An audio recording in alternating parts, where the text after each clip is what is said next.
Hello, today is Friday, August 14th. Welcome to episode 620 of Fault Lines, the National Security Institute's podcast that gets you quickly up to speed, now once a week, on the national security and foreign policy debate shaking up America. I'm NSI Advisory Board member Lester Munson, and I'm joined today by NSI Senior Fellow John Lipsey. Our special guest today is an old friend, Tibor Nagy. Tibor is a veteran diplomat of the United States.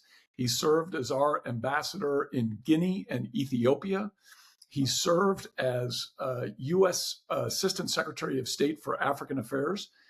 And Tibor, correct me if I get this wrong, at the beginning of the current Trump administration, you served as the acting Undersecretary of State for Management for about 3 or 4 months, as I recall. Is that right? Correct. That is right. Acting Undersecretary of State, yeah. Acting Undersecretary. So Tibor, thanks for joining us. It's great to see you. Delighted to be here. And folks, in case you couldn't tell, we're going to try and do a deep dive this week on U.S. Africa policy, something I've been following for a very long time, occasionally in an intense fashion, occasionally as more of a disinterested observer. And also the way the U.S. government is approaching kind of the developing world in general and some of the big changes that have been made by the Trump administration. And we thought no one would be better to talk about this than Tibor, who's been career, he's been political, if I can say that. He's seen this stuff from a number of different perspectives. He's been out in the field. He's lived it in a way that very few people have.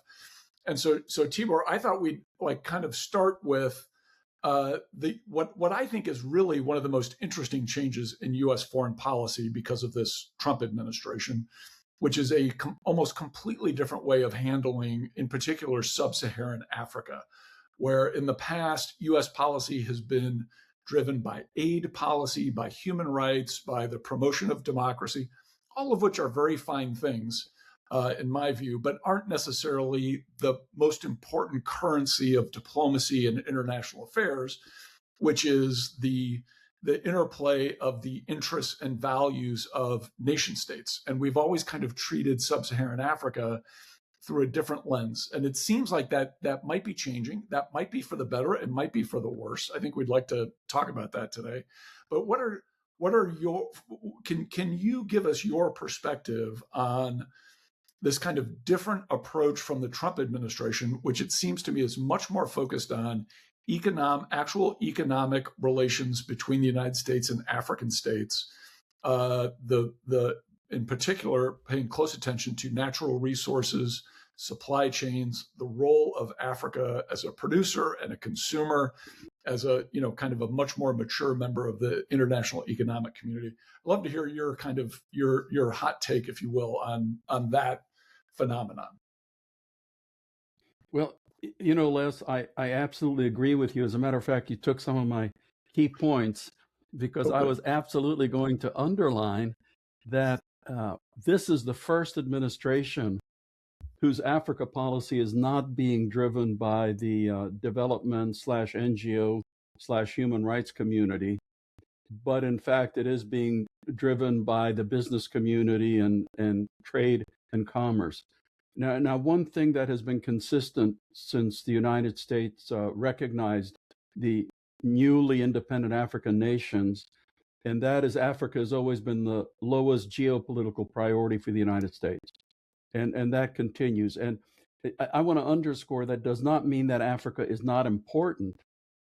I compare it to a pickup basketball game of Olympic athletes, that they're all Olympic athletes, but somebody gets picked last. And Africa has been in that role, and it is going to stay in that role, I think, for the foreseeable future. Because people argue with me, and I say to them, okay, so tell me which geographic region is of a lower priority besides Antarctica, kind of thing. So that's one. Another one I think is fairly important is that every administration has basically, said, oh, we're going to treat Africa and countries as real partners, genuine partners, blah, blah, blah. The Biden folks even came out with the most elaborate Africa policy I'd ever seen. And it's one of those things, when I read it, I said, yeah, you telling me everything is such a high priority. I'd say, show me what your budget is, and I'll tell you what the priorities are. And as usual, there was lots and lots of desiderata, but no real money to go with it. Trump administration is saying that yes, we're going to treat Africans as partners, but that means we're not going to preach at them. Like to me, the Biden Africa policy was basically carry a big megaphone and tell them what they're doing wrong. But we're going to assume African states have the same level of maturity and professionalness as others, and we're going to have the same expectations. So and yes, the United States is going to deal with Africa from the point of primary interest of the United States of America. Again, other administrations, that has been the real policy, kind of the the hidden, unstated policy, but it was never put out formally. So that's the starting point. So all of those things are really good. And then if we want to get into USAID later, happy to. But ever since I joined the State Department, and that goes way back to 1978, I have been in favor of bringing USAID into the State Department so that our development policy lines up with our foreign policy. Because I had innumerable headaches overseas.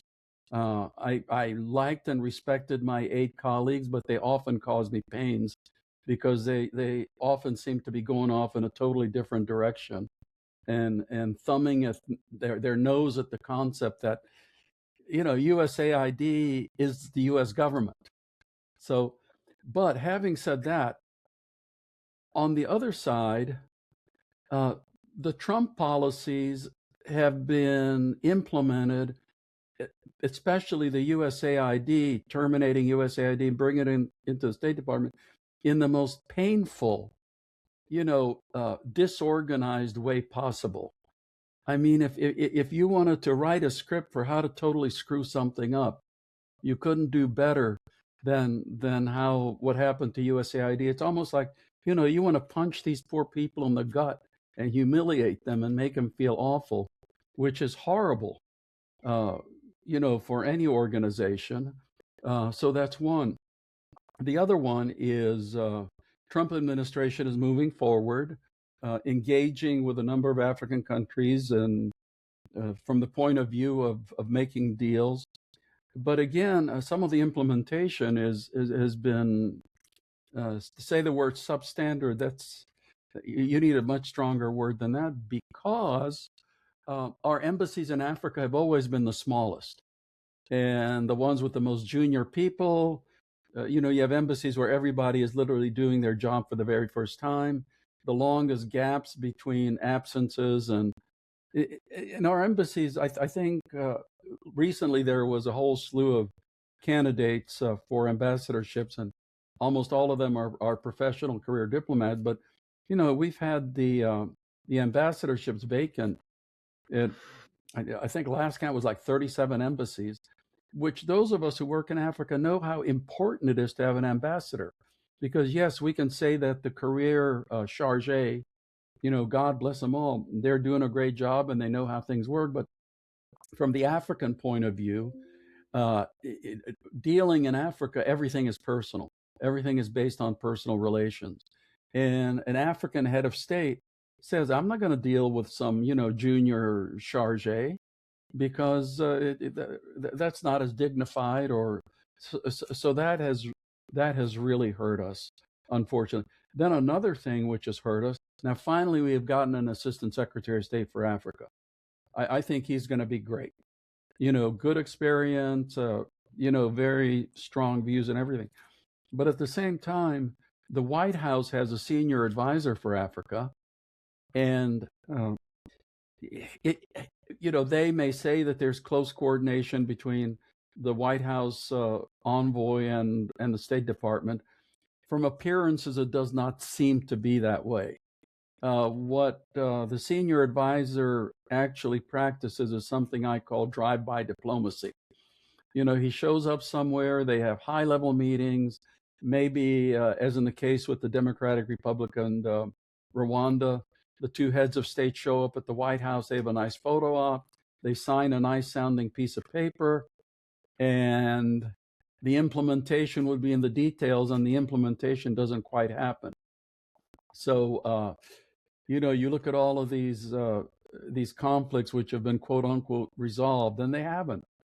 Eastern Congo is still a mess. Sudan is probably the worst crisis in the world right now. The Horn of Africa is a huge mess, and on and on and on. So, great intentions, really wonderful philosophical approach, because it's exactly what we've needed. But the implementation is, I have to say, somewhat lacking. Hopefully, it will change for the better now with, with Frank Garcia and Seed as Assistant Secretary. So we'll see. Yeah, and Tibor, so many issues to explore here. Let's and that was. I think I'm a little worried our listeners are going to think we picked you because I agree with you on everything. So we'll have to like find something to argue about at some point here. But I wanted to reflect back to you some of the stuff you said about aid. I think one of the key aspects to a good U.S. foreign assistance program, really the key thing, is that it has to support U.S. foreign policy and national security first. And we lost track of that somewhere along the way. And there be people in the aid community, which again filled with wonderful people trying to do very good work. The word instrumentalized became anathema to a lot of people. But really, that's the whole point of the program, is to be an instrument of foreign policy and an instrument of advancing U.S. national security. But somehow that became a bad thing, and that we had to do aid for aid's sake, and for these kind of more nebulous social purposes. But that really wasn't why that's not why we have that program. If people want to do that with their private dollars, God bless them. There's plenty of good organizations you can donate your money to. You get a nice little tax break, and you can help people around the world and support things. And I love those guys, and you should do that.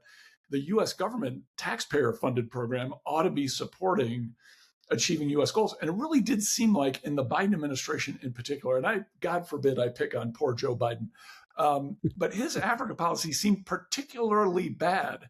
We lost friends and allies across the Sahel when that was the battle. That's still the battleground between us and militia groups and terrorist groups and the bad guys. And we really kind of lost our way in understanding, what's the purpose of the U.S. role in the world.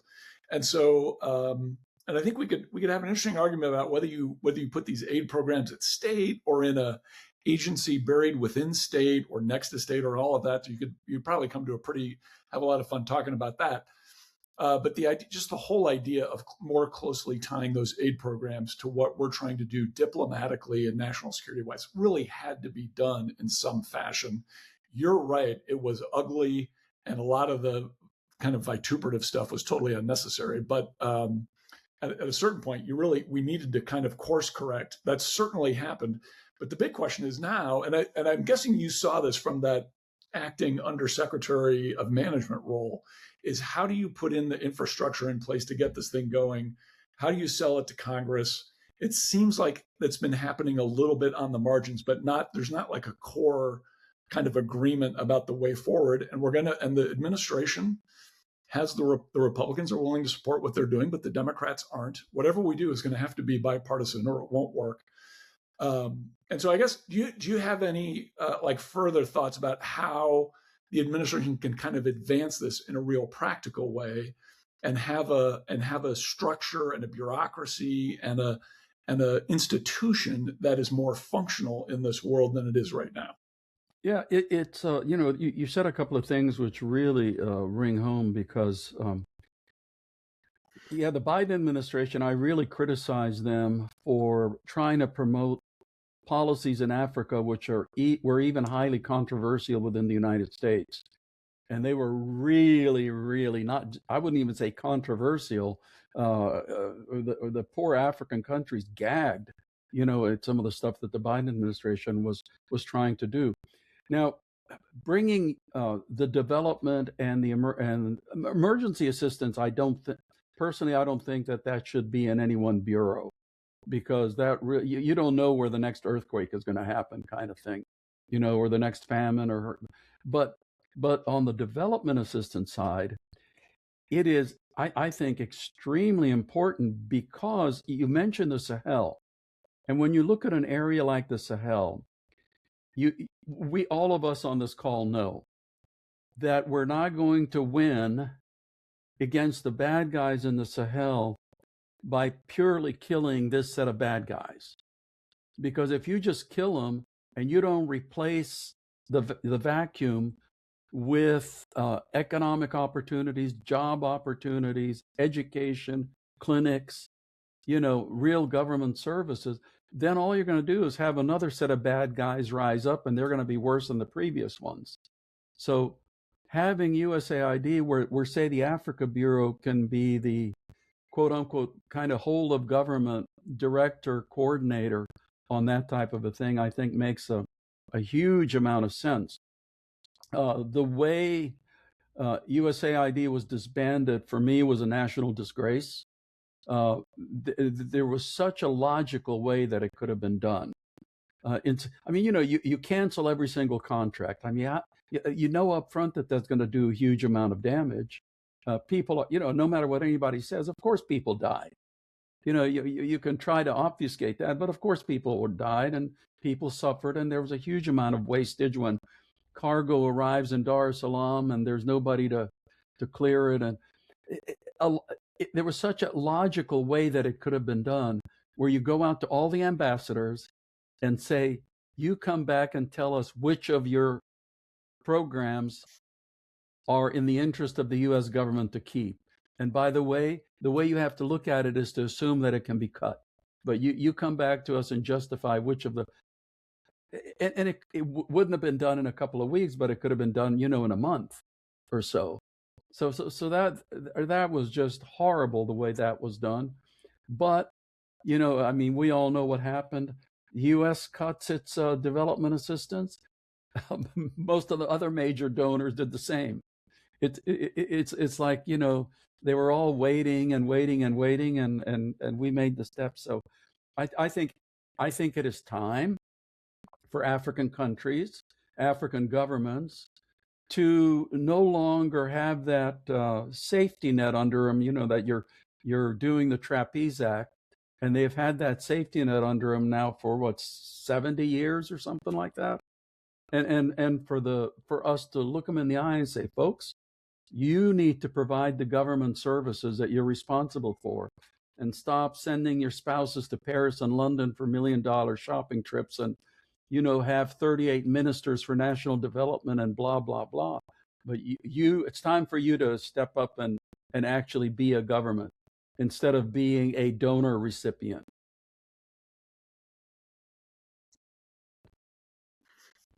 Totally agree. John, I'll throw it down to you. Well, can I push on this a little bit? So, what do we think is the development model that the U.S. should be selling, that is, that obviously is effective, but is also competitive with the audience here, with the model that China is selling and the assistance that they bring to the table? It seems theirs is pretty straightforward, and focused around very substantial investment, infrastructure development, and their development model, which is significantly state led, and I don't think they're pressing on these questions of like corruption or what have you. What is the development model that the U.S. is? What's the pitch? Yeah, here's my pitch, and I'll start with a story. When I was assistant secretary, and I was visiting Uganda, I think I was meeting with the prime minister, and he looked at me and he says, "Mr. Assistant Secretary, we Uganda have the absolute perfect model, because China does our infrastructure and you do our health system." So I looked at him and I almost had smoke pouring out of my ears, because I said, yeah, You pay China to build your infrastructure, but the American taxpayers pay $600 million a year to support your health system. Do you see something wrong with this picture? Because I certainly do. So here's the deal. Yeah, China, China is wonderful at producing some massive infrastructure project that the head of state can cut the ribbon on before the next election. But they're pretty crappy at providing and creating jobs. And what every African country needs right now, because of what I call the youth tsunami, is jobs. If people are not out there, I'm sorry to say this, people are not out there to demonstrate for more elections or, this, that. They want jobs. And Africa's young people now are just as plugged in as young people in Europe and Asia. And they see the opportunities that young people have in other places. Even the worst dictators. And I saw this when I traveled around Africa as assistant secretary. Even the worst dictators are afraid of their young people.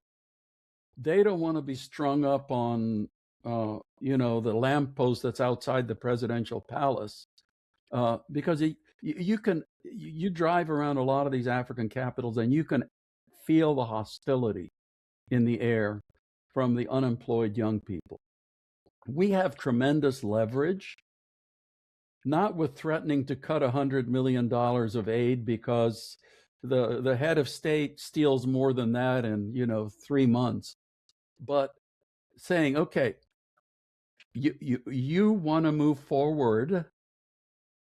Your young people, and I know that your young people need jobs, and the way you're going to get jobs is to bring serious investors in here, whether it's investing in.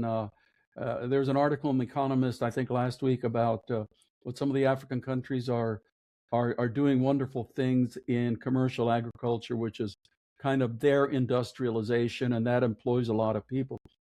But if you want genuine investments, and you have to provide the kind of environment that real investors are going to come into.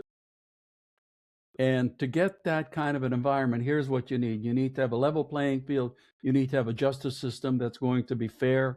You need to and you can put some really good stuff in there that will achieve much more than using a megaphone to lecture them on what they're doing right.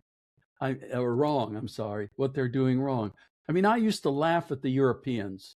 I was not very popular because, we would have these donor meetings and they would argue over how many election observers they're going to bring. And I looked at them and I said, you people are nuts, because you can bring in 1 million election observers. They can be shoulder to shoulder, but until and unless the government is willing to have itself voted out of power, it doesn't matter. That's why I'm also very much in favor of dealing with coup governments. During the Biden administration, we had the coups in the Sahel, and they kind of, said, well, we're not going to talk to them. We're not going to deal with them, blah, blah, blah. To me, that's exactly when they need hand-holding, is when you have a coup. Because I've come to the point that when I look at a country or a government, I'm not looking as much as, is it democratically elected, or I look at governments and say, is the government in place legitimate in the eyes of their own people? Because you've had these African governments, and they extended themselves through changing the constitution, through illegitimate elections, through all kinds of chicanery. And the young people of the country are beyond frustrated. And the only way you can get those presidents, I hate to say it, out of power, unless you have a foreign force come in and kick them out, like happened with Idi Amin, is a military coup, because they're not going to leave any other way. And so you have a coup, it can go in one of two directions. It can either lead to a restoration of a workable civilian government, or it can go the way of Sergeant Doe in Liberia and become much, much worse than the civilian government was in place. I think we made a huge mistake during the Biden administration of not engaging with the Sahelian governments, and we're kind of paying for that now. So then what's not Tibor, to like about the or how does that align how well does that align with the what the Trump administration is doing? It sounds like it does strongly potentially or assuming it's better organized. So um uh, eh, if you're talking about they need what they really need is jobs. Like that's the screaming, that's the screaming need. Yes, you want to develop your institutions, your legal structure, all those things, but you need jobs, you need investment. That seems to be what the Trump administration is focused Mhm. on is sparking big projects, big investment in critical sectors, that align with U.S. interests, countries that are strategically important. What am I getting wrong there, if You're anything? not. You're getting it right. I just hope that we do it in the right way because, yeah, the Trump administration says we're going to deal with those countries that it's either in our interest to deal with them or they want to deal with us. We are not obligated to develop all of Africa. You know, well, I'm sorry to my humanitarian friends who, want the United States to develop the entire world and, have a unified minimum. It just doesn't work that way. So I am happy that we strategically pick, the potential partners where this can be done, where the money's not going to be stolen for the uncles and nephews of the head of state and on and on and on. Uh, so like I said, it gives us leverage, and if the implementation is done properly. But again, when you talk about implementation, you have to have some kind of U.S. government presence on the ground to help on this, also to help the deals. When I was assistant secretary, I stole the model that Bob Godek had in Nairobi because he had everybody in the embassy in Nairobi as part of their deal team to whatever they could do to support, U.S. trade and investment in both directions. And then that we applied it to all of Africa. The new assistant secretary is very interested in that. He is very interested in pursuing trade and commerce. One advantage I think that the Trump administration has is because it is so business heavy across the political positions that they are well placed to find potential investors and partners and things like that. And now all of a sudden, some of the African countries are doing really smart things too. Like I think DRC is implementing a policy where they're not going to export raw minerals. It has to be processed in the DRC, which of course puts value to it. And it works to our advantage because the Chinese love taking out raw, name it, gold, cobalt, whatever, trucking it 1,000 miles to the port over crappy roads, and then of course shipping it to the factories in China, which are overproducing everything, and then selling it to us and controlling 80 to 90% of the market of these things. Whereas it's processed, then it can go in the opposite direction and it can come straight to the United States. It'd be nice if we had Tibor, something to do with that. Yeah, Tibor, absolutely. let me ask you. This this may sound like a completely bananas question about, and then I'm going to try to get to like U.S. economic competition with China in sub-Saharan Africa.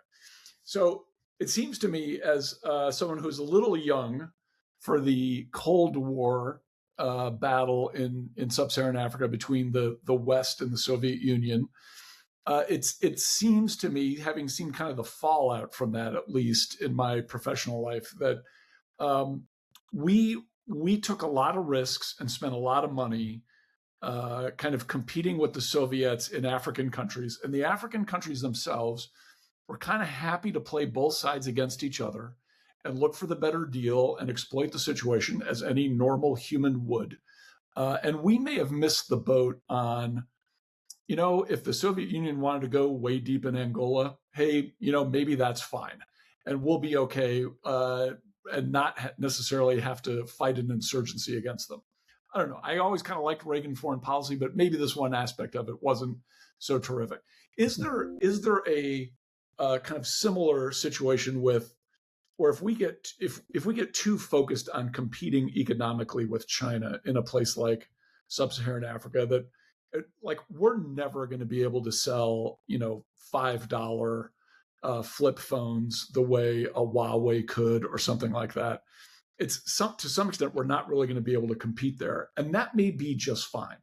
And if the Chinese want to build a few bridges and sell a few cheap cell phones, and run a few casinos or something in a few African countries, maybe that's okay. And we ought to focus on what we're good at, which is Mhm. exactly as you described, like a more mature economic relationship, agricultural development, some job creation stuff that is good for the African country and good for us, and not be so tight, kind of wrapped around the axle on this great power competition concept when it comes to Yep. this, what everyone wants to be a Cold War with China.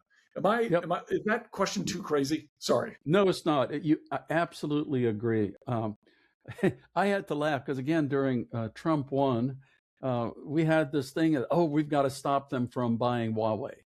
Yeah. So we had our ambassadors in every country, making demarches about you can't buy Huawei. And I told people, I said, okay, we tell them not to buy Huawei. Then the next logical question is, if you don't want us to buy Huawei, what do you want us to buy? We didn't have an answer to that. We eventually came up with some horrendous kludge that cost a lot more than Huawei put together, and it wasn't nearly as as functional as the Huawei product. So it is stupid. It makes us look ridiculous. So yeah, absolutely, there is no need to try to compete with China on building bridges because that's their forte. But there's things we can do right. But there again, also, I fear that we are really screwing up some stuff seriously. For example, um, you know, we've all talked about the African youth tsunami and the huge growth of middle classes in Africa and the huge growth of wealthy Africans. And they would love to send their kids to the United States of America for universities. And to me, that's a no brainer. We take as many as we can, of course, with the proper visa process. But the signal that Trump is sending because of his curtailment of visas and all of this, blah, blah, blah against don't come here, put down, you have to put down a bond of, I don't know what, 100, some ridiculous amount. We're really screwing it up because during my entire service, I spent 22 plus years on the ground in Africa, 8 different posts. I consistently met 2 groups of Africans who loved America.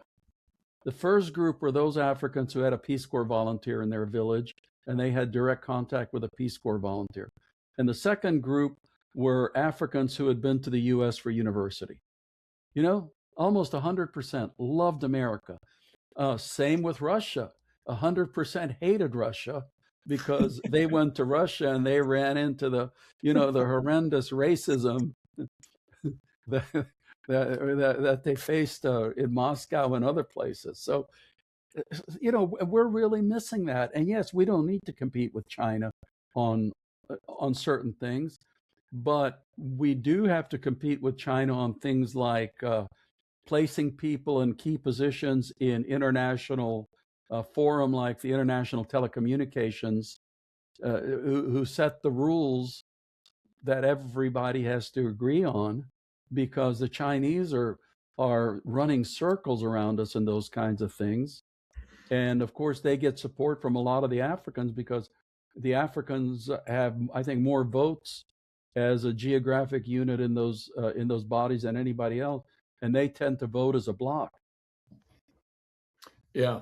John, I know you wanted to talk about like some do a little deeper dive on some of the national security stuff.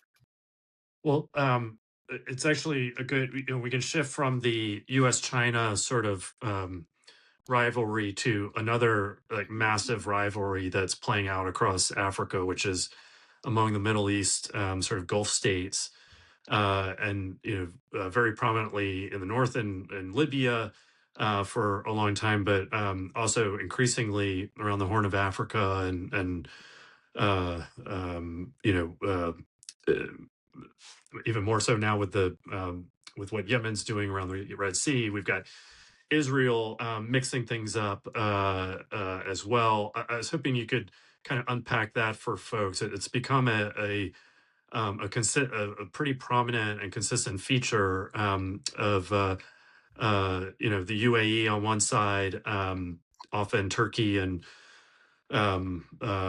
Egypt or other players on another. We've got Pakistan playing an increasing role in some respects. There's just been this overflow from the Middle East into Africa in a pretty dramatic way. What are you seeing going on there? Other than Libya, I guess we've got Sudan and some other areas as well. Yes, Sudan is a classic example right now. The worst conflict in the world. It's in its fifth year. Incredible horrors. And if you look at the Sudanese situation, it literally is like peeling away an onion because you have the internal conflict and dynamics going on, but at the same time, you have the strangest coalition of supporters for the two generals that you can imagine. Because on the one hand, you have the Rapid Support Forces, General Hamedi, who of course started the war against General Burhan and the Sudanese armed forces, and the RSF is being supported by the UAE, and that goes back to the Yemen war, where the UAE actually had some of the fighters from the RSF helping them, but they're supporting the RSF, and because of the UAE's influence, there is evidence that Ethiopia is serving as a conduit for sending weapons and other supplies to the RSF, as is Chad. And then I think it also involves one of the Libyan factions. So you have that with the RSF. But then on the other side, you have the Egyptians and the Saudis. And it's really interesting for the Egyptians to be involved because they have long connections with the Sudanese armed forces. But the Egyptians are basically apoplectic about Islamists. But one of the main support forces within the Sudanese army are the Islamists who basically control the last Sudanese government before the current folks took over. So you actually have the Egyptians and the Saudis supporting a faction that includes very strong Islamists, which normally wouldn't happen. And as long as these people support the two generals, the war's going to go on. And you see a semblance of that in some of the other places, especially in the Horn of Africa, where in Somalia you had the UAE supporting, I think they were supporting the federal member states of Somalia, whereas the Qataris were supporting the national government of Somalia and Mogadishu. They were literally tripping over each other. So yes, you have conflicting interests in the Gulf, and unfortunately, they're being played across Africa. And that's not even to mention that the Russians and Wagner and their successive Africa Corps, and then certain others. The Turks are very much now into Somalia. Turkey's largest overseas embassy, I believe, is in Mogadishu. And Turkey's really getting into some big infrastructure projects. It looks like Turkey's actually going to be the big competitor to China on infrastructure projects. So it has become not the simple chessboard that we had during the Cold War. It's more like the 5-dimensional chess in Star Trek. Yeah. And where's the U.S. playing? Where's the U.S. playing in some of these? Well, the U.S. has played at various times extremely significant roles in every country you just sort of ran through. yeah. But we have as you just described, major a cornucopia of major players sort of involved now. The U.S. Sort of kind of left the Sahel to Russia and Wagner Group for a while. That nothing's gotten better in that region since then. The U.S. famously played a significant role in Somalia, but these are this region, we have so many players in the Horn of Africa in particular, because it's just become very strategically important, for countries in the region, but for the U.S. for all the obvious reasons. Are we in the game? I know the Trump administration is trying to broker something in Libya, but where are they in Sub-Saharan Africa Well, on the some of these Trump fronts? administration has tried very hard to broker a deal in Sudan. They got the Saudis and the Egyptians and the Emiratis all together, and they signed a very nice piece of paper. But, nothing much has Was that one of the changed. peace deals? Yeah, one of the peace deals. Yeah. Nothing much has changed. And unfortunately, because we need the UAE so much more regarding other Middle East crises, whether it's Iran or Gaza or Israel, we're not going to play hardball with them and look them in the eye and say, stop supporting the RSF. And I think ditto with the Egyptians supporting the Sudanese armed forces. And then, of course, this also now plays out in Ethiopia because the Egyptians and the Ethiopians are literally at each other's throats over the Nile River. And, the U.S. kind of wants to play an intermediary role, but the U.S. Will always pick the Egyptians over the Ethiopians because of obvious reasons, the critical role Egypt plays, with other Middle East issues. So the U.S. is trying to play a helpful role, but because of our interests elsewhere, we're really not willing to grab them by the throat, shake them and say, stop it, kind of thing. DRC is a little bit different because, again, that was one of the wars that the Trump administration ended, quote unquote. And it involved Rwanda and the Democratic Republic of Congo, which of course has never been democratic or a republic. And, we basically told the Rwandans to stop supporting the M23. But for the Rwandans, it's an existential threat that there's a group there that the M23 is fighting that is threatening to come back into Rwanda and overthrow the government. So, and the Congolese are certainly in no position to put a stop to them. So, there are these deep fissures in all of these conflicts that Washington doesn't fully understand. They're trying to deal with surface problems without, turning over the rocks and seeing what's under there. And you're just not going to resolve those problems that way. Tibor, if you were, we'll make this like the kind of exit question, I think. Again, I'd be perfectly happy to talk about this stuff for like 3 hours, but we'd probably lose our audience. If you were, let's say, Senator Nagy from, either Virginia or the great state of Texas, and you're on the Foreign Relations Committee, what would you be demanding of the Trump administration to make for a better U.S. policy on the continent? Well, what I would be demanding is, number one, that yes, the policy priorities make sense and they're logical, but put some force behind them, and especially on the implementation. And if you're going to do drive-by diplomacy, follow up on it. So let's get some of these things which are solvable solved. And that will dramatically improve the standing and the prestige of the United States on the African continent. Fantastic. Sounds like a couple of hearings that someone could arrange right now. Yeah. Tibor, thanks a lot for doing this. It was really great to have you. A lot of fun. Thanks a lot, guys. And take care. All right. All the best.